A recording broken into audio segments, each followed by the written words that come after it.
Un golpe propinado a la justicia propia. Sermón predicado la mañana del domingo 16 de diciembre de 1860 por Charles Haddon Spurgeon en Exeter Hall, Strand, Londres. Si yo me justificare, me condenaría a mi boca. Si me dijere perfecto, esto me haría inicuo. Job capítulo 9 y versículo 20. Desde que el hombre se hizo pecador, siempre ha estado convencido de su propia justicia. Cuando de suyo tuvo justicia, nunca se glorió de ella, pero desde que la perdió ha pretendido perennemente ser su poseedor. Esas palabras altaneras que profirió nuestro padre Adán cuando intentó esconderse de la culpa de su traición a su hacedor, echándole aparentemente la culpa a Eva, pero culpando realmente a Dios, que le dio a la mujer, eran virtualmente un argumento a favor de su inocencia. Solo pudo encontrar una hoja de higuera para cubrir su desnudez, pero cuán orgulloso estaba Adán de esa excusa ataviada de hojas de higuera y cuán tenazmente se asió de ella. Como fue con nuestros primeros padres, así sucede ahora con nosotros. La propia justicia nace con nosotros y tal vez no haya ningún pecado que contenga tanta vitalidad como el pecado de la justicia propia. Podemos vencer a la propia lujuria y a la ira y a las fieras pasiones de la voluntad más de lo que podemos dominar a la jactancia altiva que brota en nuestros corazones y nos induce a pensar que nosotros mismos somos ricos y nos hemos enriquecido. Pero Dios sabe que estamos desnudos y que somos pobres y miserables. Decenas de miles de sermones han sido predicados contra la justicia propia y sin embargo hoy es tan necesario apuntar contra sus muros los grandes cañones de la ley como lo ha sido siempre. Martín Lutero decía que casi nunca predicaba un sermón sin lanzar invectivas contra la justicia del hombre y no obstante agregaba: me doy cuenta de que no logro derribarla con mi predicación. Los hombres se jactan todavía de lo que pueden hacer y erróneamente consideran que la senda al cielo es un camino pavimentado con sus propios méritos y no un camino rociado con la sangre de la expiación de Jesucristo. Mis queridos oyentes, no puedo felicitarlos por imaginar que todos ustedes han sido liberados del gran engaño de confiar en ustedes mismos. Los piadosos, los que son justos por medio de la fe en Cristo, tienen que lamentar todavía que esta debilidad está adherida a ellos. En cambio, en cuanto a los propios inconversos, su pecado acosante es negar su culpabilidad, es argumentar que ellos son tan buenos como otros, entregándose a la vana y necia esperanza de que entrarán en el cielo por algunas acciones, sufrimientos o llantos aportados por ellos. No creo que haya algunos que estén convencidos de su justicia propia en un sentido tan descarado como el pobre aldeano de quien me he enterado. Su ministro había tratado de explicarle el camino de la salvación, pero ya fuera que su cabeza era muy torpe, su alma muy hostil hacia la verdad que el ministro quería impartirle, lo cierto es que el aldeano entendió tan poco de lo que había escuchado que cuando se le hizo la pregunta: ahora entonces, ¿cuál es la forma por la cual esperas que pueda ser salvado ante Dios?, el pobre ingenuo dijo sin ambages: ¿no cree, Señor, que si yo durmiera una fría noche escarchada bajo un arbusto de espinos, eso me adelantaría un gran trecho hacia el cielo? Pues concebía que su sufrimiento podría en algún grado al menos ayudarle a entrar al cielo. Ustedes no expresarían su opinión de una manera tan osada, la refinarían, la adorarían, la disfrazarían, pero al final vendría a ser lo mismo. Todavía creerían que algunos sufrimientos, algunos arrepentimientos o creencias de su propio peculio podrían posiblemente ameritar la salvación. La Iglesia Católica ciertamente afirma eso tan claramente que no podemos considerarlo menos que una blasfemia. Me han informado que en una de las capillas católicas de Cork hay un monumento que tiene grabadas estas palabras: J.H.S., consagrado a la memoria del benefactor Edward Molloy, un amigo de la humanidad, el padre de los pobres.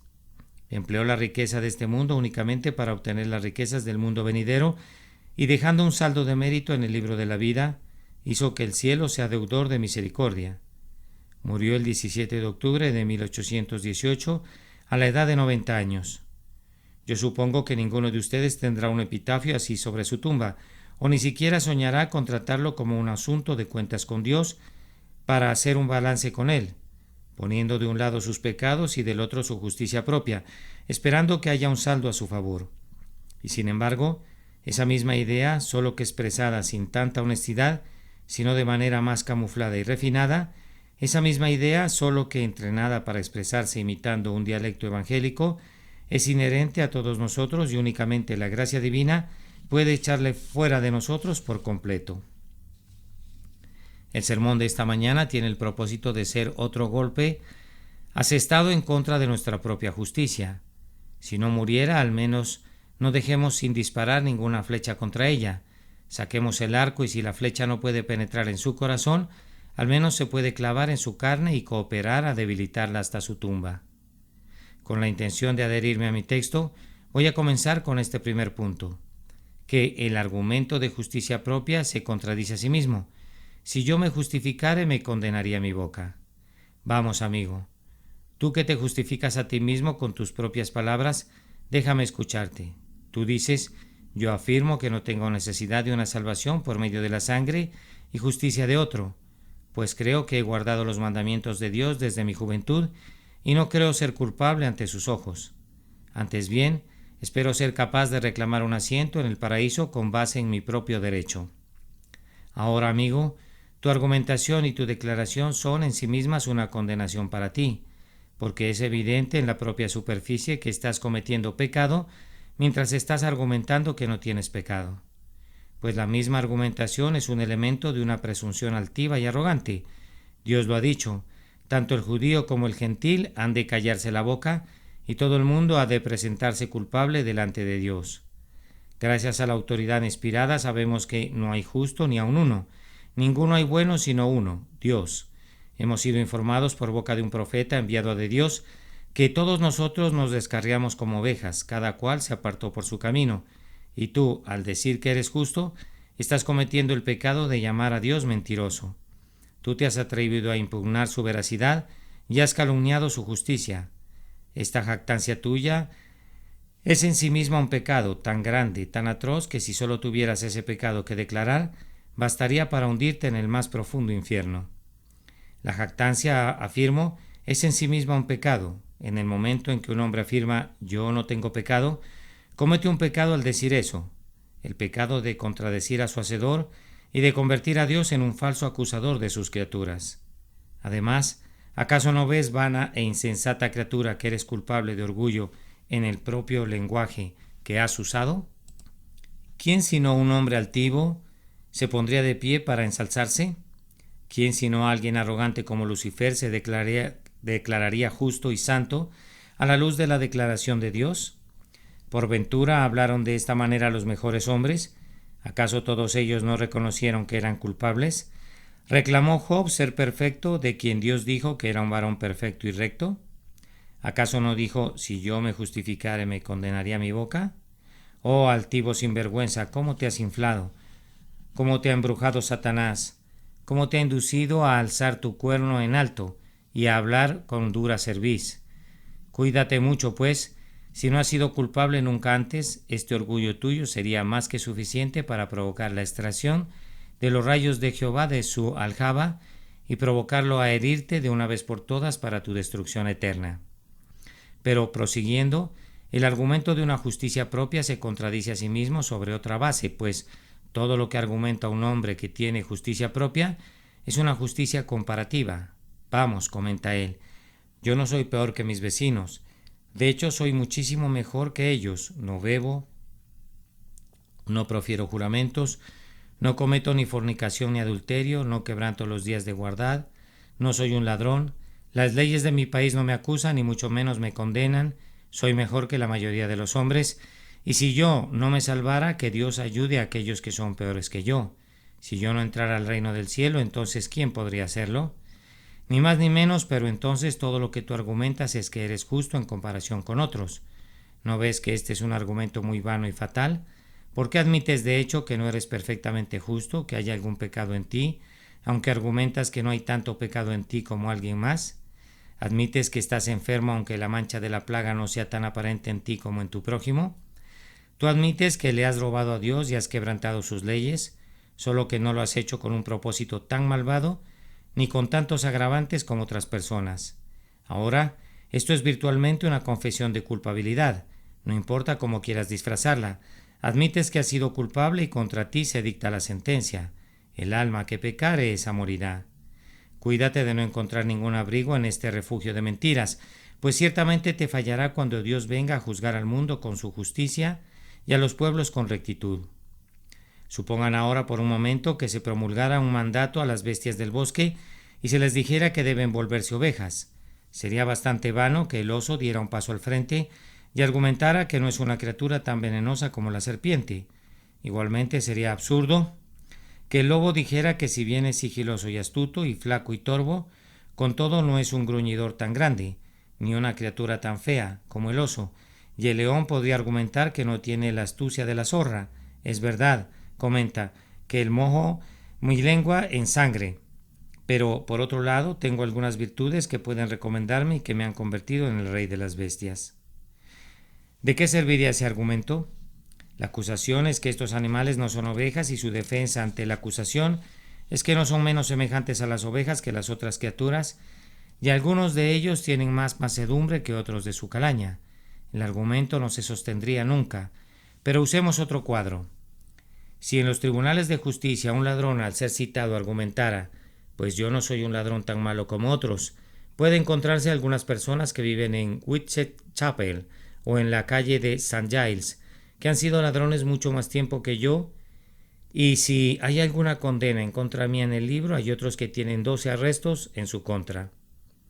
Ningún magistrado absolvería a un hombre sobre la base de una excusa como esa, porque sería equivalente a su admisión de un grado de culpabilidad, aunque tratara de excusarse sobre la base de no haber alcanzado un nivel mayor de culpabilidad. Lo mismo sucede contigo, pecador. Tú has pecado, los pecados de otro hombre no pueden excusarte, debes sostenerte sobre tus propios pies. En el día del juicio debes comparecer personalmente y lo que te condene o te absuelva no será lo que otro hombre haya hecho, sino tu propia culpa personal. Ten mucho cuidado, entonces ten mucho cuidado, pecador. Aunque hubiera una sola mancha en ti, estarías perdido. Aunque hubiera un solo pecado que no fuera lavado por la sangre de Jesús, tu porción habría de ser como con los atormentadores. Un Dios santo no puede contemplar ni siquiera el mínimo grado de iniquidad. Pero prosiguiendo, el argumento del hombre presuntuoso es que ha hecho lo mejor que ha podido y puede aducir una justicia parcial. Es cierto que si se le toca en un lugar sensible, reconoce que su infancia y su juventud estuvieron manchadas por el pecado. Te comenta que en sus tempranos días era un chico disoluto, que hizo muchas cosas que ahora lamenta, pero por otro lado afirma, estas cosas son sólo como manchitas en el sol, sólo como un trocito de terreno baldío en medio de muchos acres de suelo fértil. Soy bueno todavía soy justo, porque mis virtudes exceden a mis vicios y mis buenas acciones cubren con creces todos los errores que he cometido. Bien, amigo, ¿no ves que la única justicia que argumentas es una justicia parcial? Y en ese preciso argumento de hecho admites que no eres perfecto y que has cometido algunos pecados. Ahora, yo no soy responsable por lo que estoy a punto de declarar, ni tampoco se me ha de culpar de dureza por ello, porque no estoy declarando más ni declarando menos que la mismísima verdad de Dios. No te sirve de recurso salvador que no hayas cometido 10.000 pecados, pues basta que hubieras cometido uno para que seas un alma perdida. La ley debe ser guardada intacta y toda ella y la menor grieta o mancha o quebradura la quebranta. El manto de justicia que te debe cubrir al final debe ser sin mancha ni arruga, y si no hubiera sino una manchita microscópica en él, lo cual es suponer algo que nunca es cierto, incluso entonces las puertas del cielo no podrían admitirte nunca. Debes tener una perfecta justicia, pues de lo contrario, nunca serás admitido al festín de bodas. Podrías decir, he guardado ese mandamiento y nunca lo he quebrantado, pero si has quebrantado alguno, eres culpable de todos, porque toda la ley es semejante a un jarrón precioso y valioso que es único en diseño y forma. Aunque no rompieras su base, ni marcharas su borde, si hubiera alguna falla o daño, todo el jarrón se echaría a perder. Y así, si has pecado en algún punto, en algún momento y en algún grado, has quebrantado toda la ley. Eres culpable de eso ante Dios y no puedes ser salvado por las obras de la ley, hagas lo que hagas. Es una dura sentencia, dice alguien. ¿Quién puede soportarla? En verdad, ¿quién puede soportarla? ¿Quién podría estar al pie del Sinaí y oír el estruendo de sus truenos? Si aún una bestia tocar el monte, será apedreada o pasada con dardo. ¿Quién podría sostenerse cuando los rayos centellean y Dios desciende sobre el monte Parán y los collados se derriten como cera bajo sus pies? Por las obras de la ley ningún ser humano será justificado delante de él. Maldito todo aquel que no permaneciere en todas las cosas escritas en el libro de la ley para hacerlas. Maldito es el hombre que solo peca una vez, sí, desesperadamente maldito en lo que a la ley concierne. Oh pecador, no puedo evitar desviarme del tema por un instante para recordarte que hay un camino de salvación y un medio por el cual las demandas de la ley pueden ser satisfechas plenamente. Cristo soportó todo el castigo de todos los creyentes para que no puedan ser castigados. Cristo guardó la ley de Dios por los creyentes y Él está dispuesto a cubrir a todo pecador penitente con ese traje de perfecta justicia que Él mismo elaboró. Pero tú no puedes guardar la ley, y si quieres seducir tu justicia propia, la ley la condena tanto a ella como a ti. Por los dichos de tu boca te condena, ya que no has cumplido todas las cosas y no has guardado toda la ley. Una gran roca obstaculiza tu senda al cielo, una montaña insalvable, un golfo intransitable, y por ese camino ningún hombre entrará jamás en la vida eterna. El argumento de la justicia propia, entonces, es en sí contradictorio y basta que sea expuesto objetivamente a un hombre honesto para que comprenda que no se sostendrá por un instante. ¿Qué necesidad habría de un elaborado argumento para refutar una mentira tan evidente? ¿Por qué habríamos de demorarnos más en esto? ¿Quién sino un verdadero necio mantendría una idea que se desmorona en su propia cara y da testimonio en contra de sí misma? Pero ahora paso al segundo punto. El propio hombre que usa este argumento lo condena. No solamente el argumento corta su propio cuello, sino que el hombre mismo está consciente cuando lo usa, de que se trata solo de un refugio inadecuado y falso y vano. Ahora, esto es un asunto de conciencia y por tanto he de tratar claramente con ustedes, y si no expreso lo que han sentido, entonces pueden afirmar que estoy equivocado. Pero si digo aquello que ustedes han de confesar que es verdad, que sea entonces como la propia voz de Dios para ustedes. Los hombres saben que son culpables. La conciencia del hombre más orgulloso, si se le permite hablar, le dice que merece la ira de Dios. Podría alardear en público, pero la misma sonoridad de su alarde demuestra que tiene una conciencia intranquila y entonces hace un ruido ensordecedor para ahogar su voz. Siempre que oigo a un infiel decir cosas duras sobre Cristo, me recuerda a los hombres de Moloch, que tocan los tambores para no escuchar los gritos de sus propios hijos. Estas ruidosas blasfemias, estas fanfarronas jactancias no son sino una manera ruidosa de ahogar los gritos de la conciencia. No crean que estos hombres sean honestos. Yo nunca altercaría con un ladrón acerca de los principios de honestidad o de un reconocido adúltero en lo concerniente al deber de la castidad. Con los demonios no se debe razonar si no deben ser echados fuera. Conferenciar con el infierno no es conveniente para nadie excepto para los demonios. ¿Contendió Pablo con Elimas o Pedro con Simón el mago? Yo no cruzaría espadas con un hombre que diga que no hay Dios. Él sabe que hay un Dios. Cuando un hombre se ríe de la Santa Escritura, no necesitas discutir con él. Se trata de un necio o de un bribón y posiblemente sean ambas cosas.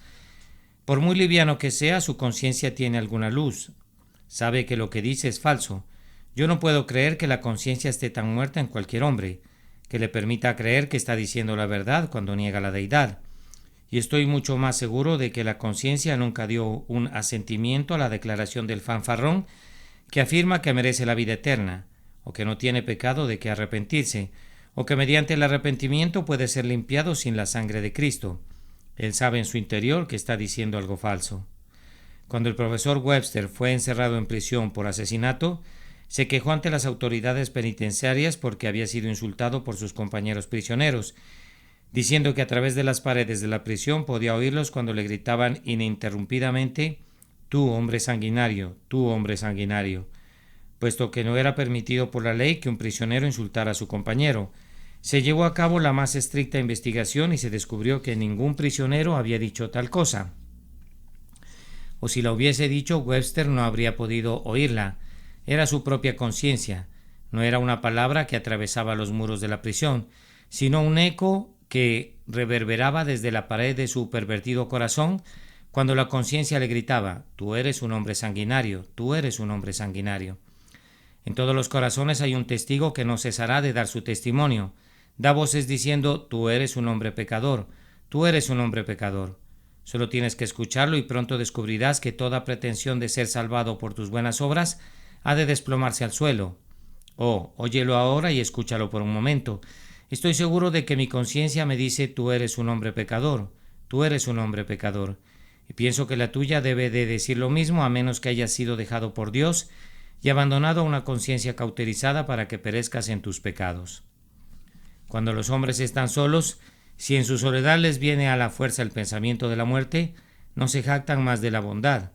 No es fácil que un hombre yazca en su lecho viendo el rostro desnudo de la muerte, no a cierta distancia, sino sintiendo que su aliento rebota en el esqueleto y que pronto ha de atravesar por las puertas de hierro de la muerte. No es fácil que un hombre argumente entonces su propia justicia. Los dedos huesudos se clavan como dagas en su carne altiva. Ah, dice la torva, muerte en tonos que no pueden ser escuchados por el oído mortal, pero que son oídos por el corazón mortal. ¿Dónde están ahora todas tus glorias? Contempla al hombre y la corona de laurel que estaba sobre su frente, se marchita y cae a tierra convertida en flores secas. Toca su pecho y la estrella del honor que llevó se convierte en polvo y se desvanece en tinieblas. Lo mira de nuevo.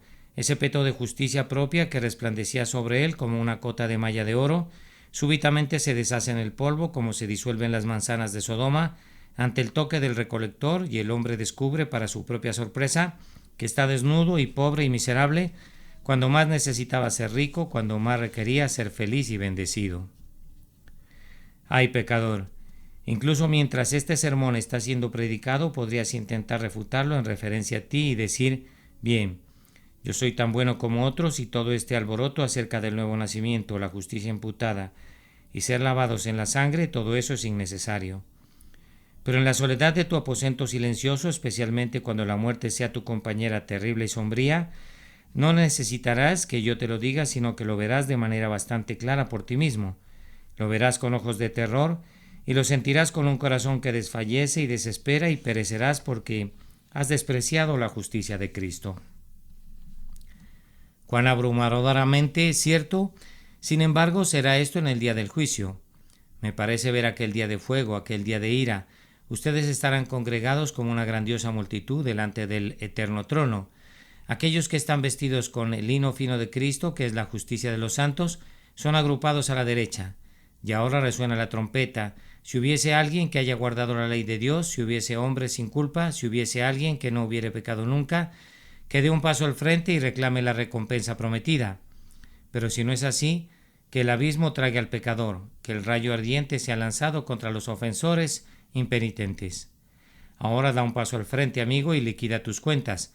Pasa al frente, amigo mío, y reclama la recompensa que se debe a la iglesia que dotaste o a la hilera de asilos que erigiste. ¿Cómo? ¿Cómo? ¿Tu lengua permanece muda dentro de tu boca? Pasa al frente. Pasa al frente, tú que dijiste que habías sido un buen ciudadano, que habías alimentado al hambriento y vestido al desnudo. Pasa al frente ahora y reclama la recompensa. ¿Cómo? ¿Cómo? ¿Tu cara se ha puesto pálida? ¿Hay una palidez cenicienta en tus mejillas? Pasen al frente ustedes, todas las multitudes de aquellos que rechazaron a Cristo y despreciaron su sangre. Vamos, ahora digan: todos los mandamientos he guardado desde mi juventud. ¿Cómo? ¿Eres acaso presa del terror? ¿Ha ahuyentado las tinieblas de tu justicia propia la mejor luz del juicio? Oh, yo te veo y veo que no estás jactándote ahora, pero ustedes, los mejores de ustedes, están dando voces. Rocas, ocúltenme, montañas, abran sus entrañas de piedra. Dejen que me esconda del rostro de aquel que está sentado en el trono. ¿Por qué? ¿Por qué te volviste cobarde? Vamos, enfrenta a tu hacedor. Levántate, infiel, ahora y dile a Dios que no hay Dios. Vamos, mientras el infierno lanza las llamas en tus narices, vamos, di ahora que no hay un infierno. O dile al Todopoderoso que nunca pudiste soportar oír que se predicara un sermón sobre el fuego del infierno. Vamos, acusa ahora de crueldad al ministro, o di que nos encanta hablar sobre estos temas terribles.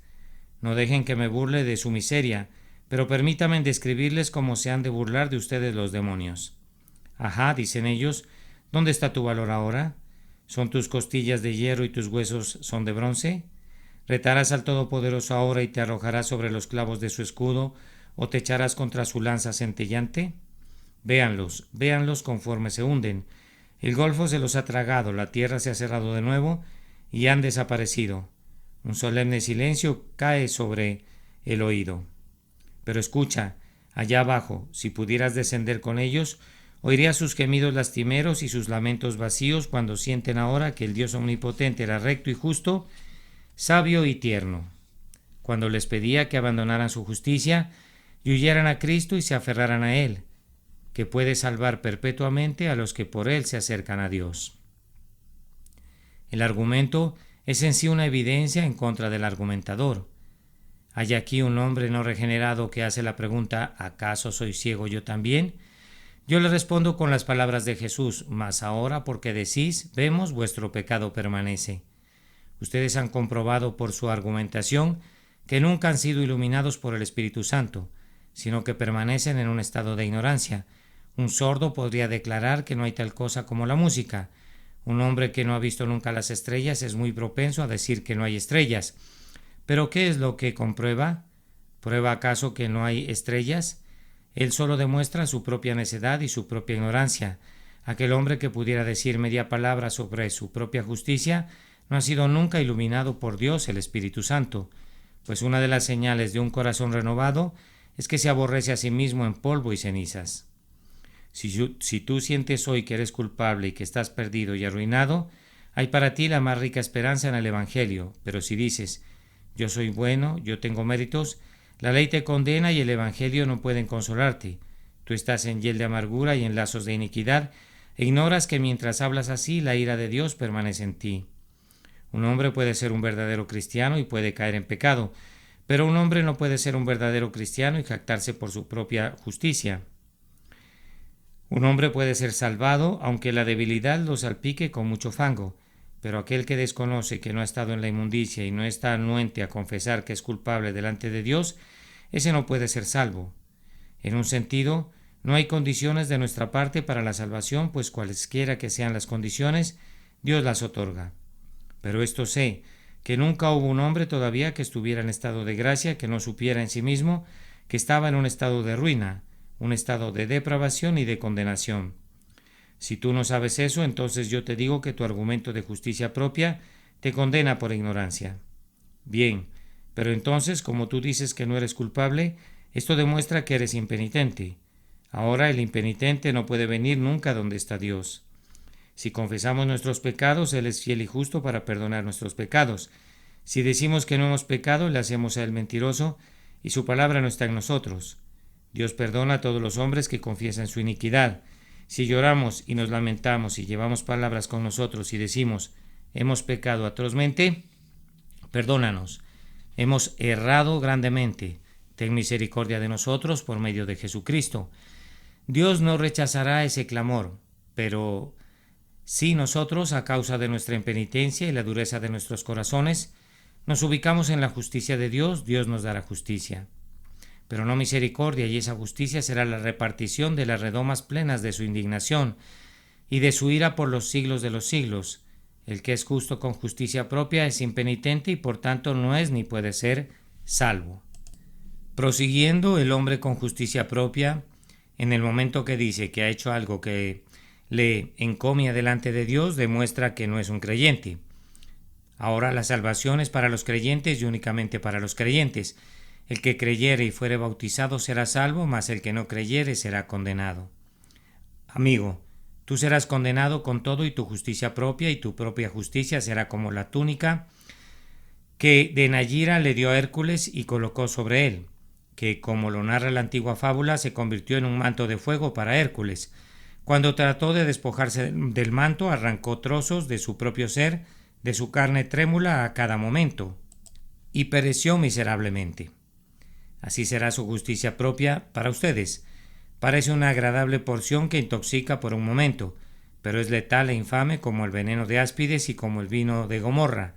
Oh alma, yo quisiera que por sobre todas las cosas huyeras de la justicia propia, pues un hombre con justicia propia no confía ni puede confiar en Cristo, y por tanto no puede ver el rostro de Dios. Nadie irá jamás a Cristo para que le cubra, sino el hombre que está desnudo. Nadie tomará jamás a Cristo para que sea su alimento, sino los hambrientos. Nadie se acercará jamás a este pozo de Belén para beber, sino las almas sedientas. Los sedientos son bienvenidos, pero aquellos que piensan que son buenos no son bienvenidos ni en Sinaí ni en el Calvario. No tienen ninguna esperanza del cielo, ni ninguna paz en este mundo ni en el venidero. Ah, alma, yo no sé quién seas, pero si cuentas con alguna justicia propia, eres un alma desprovista de gracia.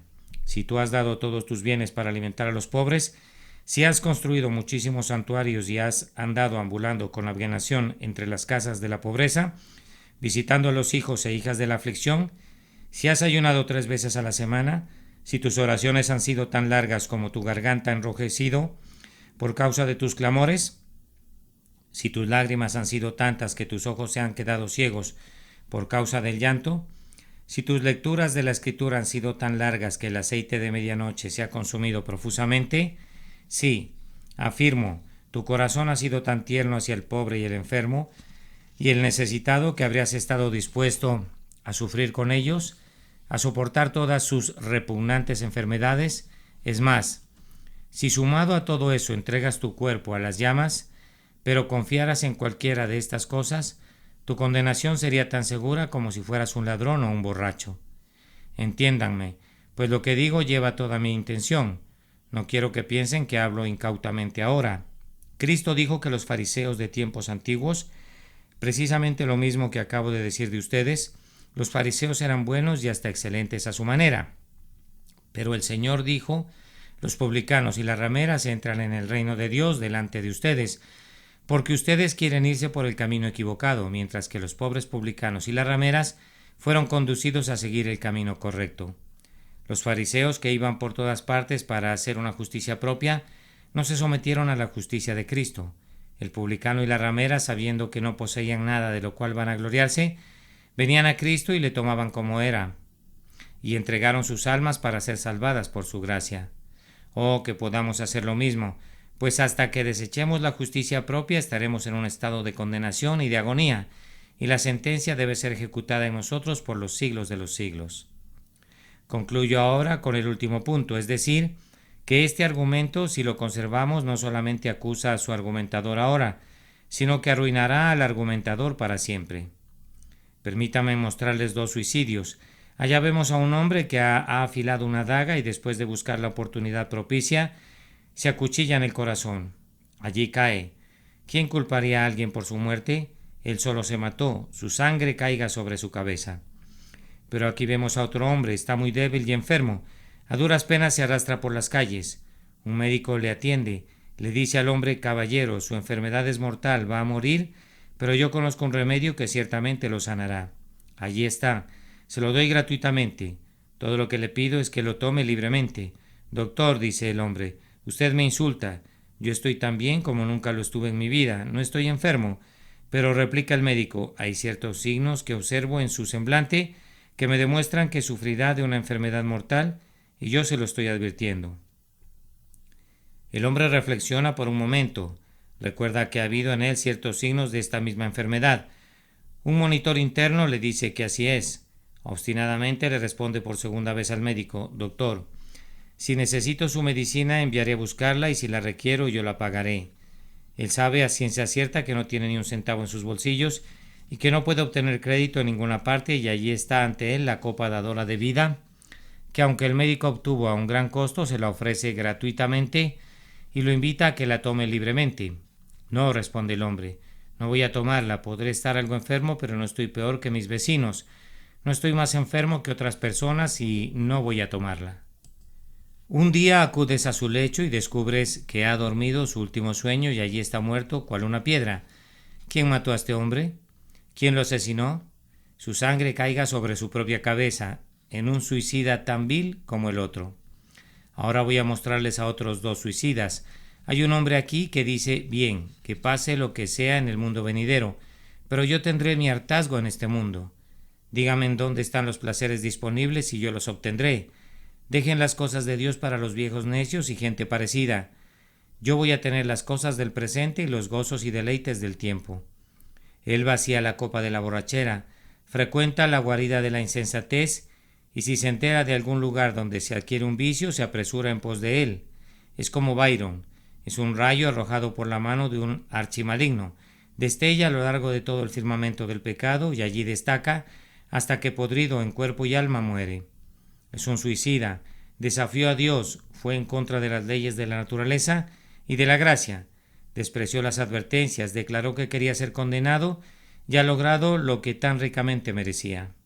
Aquí está otro, ese dice: yo desprecio estos vicios, yo soy el hombre más recto, honesto y encomiable, siento que no necesito salvación, y si la necesitara yo mismo podría obtenerla. Yo puedo hacer cualquier cosa que me digas y siento que tengo una fuerza mental y la suficiente dignidad viril que conservo en mí para lograrlo. Yo te digo, amigo, tú me insultas cuando me pides que confíe en Cristo. Bien, responde, yo considero que hay tal dignidad en la naturaleza humana y tal virtud en mí que no necesito un corazón nuevo y no voy a sucumbir ni doblegar mi espíritu al Evangelio de Cristo sobre los términos de una gracia inmerecida. Muy bien, amigo, cuando estés en el infierno y alces tus ojos, y harás eso tan ciertamente como el más profano y promiscuo, tu sangre caerá sobre tu cabeza, y serás un suicida tan real como aquel que perversa y desenfrenadamente embistió en contra de las leyes de Dios y del hombre, y se buscó un fin súbito y apresurado por su iniquidad y sus crímenes.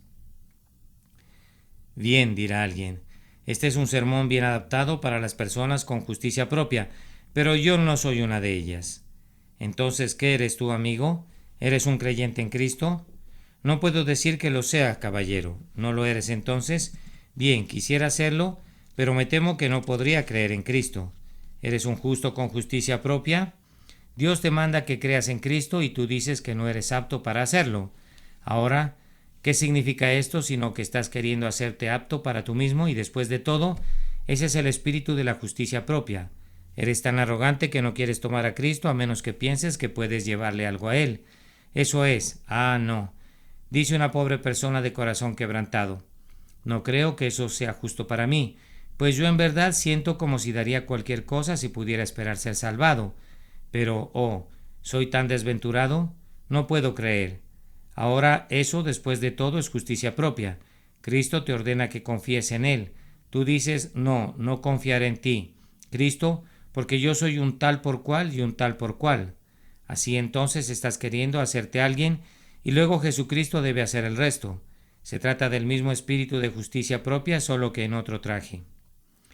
Dice alguien, pero si solo sintiera lo suficiente mi necesidad como lo acabas de decir ahora, amigo, entonces creo que confiaría en Cristo. Eso es de nuevo justicia propia. Tú quieres que tu sentido de necesidad te salve. Pero amigo, no puedo creer en Cristo como yo quisiera. Eso es de nuevo justicia propia. Solo déjame decir una frase solemne que puedes rumiar a placer. Si confías en tu fe y en tu arrepentimiento, estarás tan perdido como si confiases en tus buenas obras o confiases en tus pecados. El cimiento de tu salvación no es la fe, sino Cristo. No es el arrepentimiento, sino Cristo. Si yo confío en mi confianza en Cristo, estoy perdido. Mi tarea es confiar en Cristo, apoyarme en Él, depender no de lo que el Espíritu ha hecho en mí, sino de lo que Cristo hizo por mí cuando colgó realmente en el madero. Ahora, has de saber que cuando Cristo murió, cargó con los pecados de todo su pueblo sobre su cabeza, y allí y entonces todos esos pecados cesaron de existir. En el momento en que Cristo murió, los pecados de todos sus redimidos fueron borrados. Él sufrió entonces todo lo que ellos debieron sufrir. Él pagó todas sus deudas y sus pecados fueron real y positivamente alzados de los hombros de ustedes en aquel día y puestos sobre sus hombros, pues Jehová cargó en él el pecado de todos nosotros. Y ahora, si tú crees en Jesús, no queda ningún pecado en ti, pues tu pecado fue puesto en Cristo. Cristo fue castigado por tus pecados antes de que fueran cometidos y, como dice Kent, aquí hay perdón para transgresiones pasadas, sin importar cuán negro sea su tinte. Y, alma mía, mira con asombro que para pecados futuros hay perdón también. Bendito privilegio del creyente. Pero si ustedes viven y mueren siendo incrédulos, sepan esto, que todos sus pecados permanecen sobre sus hombros. Cristo no hizo nunca ninguna expiación por ustedes. No han sido nunca comprados con sangre. Nunca tuvieron un interés en su sacrificio. Ustedes viven y mueren en ustedes mismos, perdidos, en ustedes mismos arruinados, en ustedes mismos completamente destruidos. Pero creyendo, en el instante en que creen pueden saber que fueron elegidos por Dios desde antes de la fundación del mundo. Creyendo pueden saber que la justicia de Cristo es toda de ustedes, que todo lo que Él hizo lo hizo por ustedes, que todo lo que sufrió lo sufrió por ustedes. De hecho, en el momento en que creen, están donde Cristo estuvo como Hijo aceptado de Dios, y Cristo está donde ustedes estaban como el pecador, y sufre como si Él hubiera sido el pecador, y muere como si hubiera sido el culpable. Muere en su lugar, muere en vez de ustedes. Oh Espíritu de Dios, danos fe esta mañana. Rescátanos del yo. Únenos a Cristo, oh que podamos ser salvados ahora por su gracia inmerecida y ser salvos en la eternidad. Amén. Un golpe propinado a la justicia propia. Sermón predicado la mañana del domingo 16 de diciembre de 1860 por el reverendo Charles Haddon Spurgeon en Exeter Hall, Strand, Londres. Si yo me justificare, me condenaría mi boca. Si me dijere perfecto, esto me haría inicuo.